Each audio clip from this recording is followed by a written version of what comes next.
TDP senior నేత కాపు నాయకుడు వంగవీటి రాధాకృష్ణకు ఇవాళ తెల్లవారుజామున స్వల్ప గుండెపోటుకు గురయ్యారు.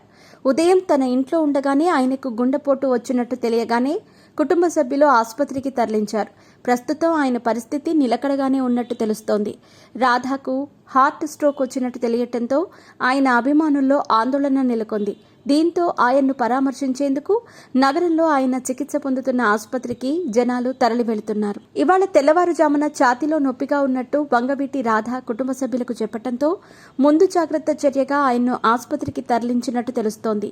నగరంలోని ఓ ప్రైవేట్ ఆసుపత్రిలో రాధాను చేర్చారు. వెంటనే డాక్టర్లు ఆయనకు ప్రాథమిక పరీక్షలు నిర్వహించారు.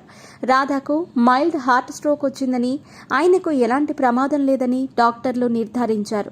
దీంతో కుటుంబ సభ్యులు ఊపిరి పీల్చుకున్నారు. అయితే వంగవీటి రాధాను ప్రస్తుతం డాక్టర్లు అబ్జర్వేషన్లో ఉంచినట్టు తెలుస్తోంది. 48 గంటల పాటు అబ్జర్వేషన్లో ఉంచి పరిస్థితిని బట్టి డిశ్చార్జ్ చేసే అవకాశాలున్నాయి. గత ఎన్నికల్లో టీడీపీ, జనసేన, బీజేపీతో కూడిన కూటమి విజయం సాధించి వంగవీటి రాధ విస్తృతంగా ప్రచారం చేశారు.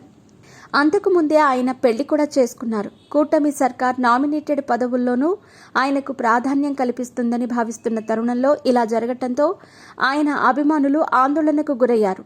అయితే ప్రమాదం లేదని తెలియటంతో వారంతా ఊపిరి పీల్చుకుంటున్నారు.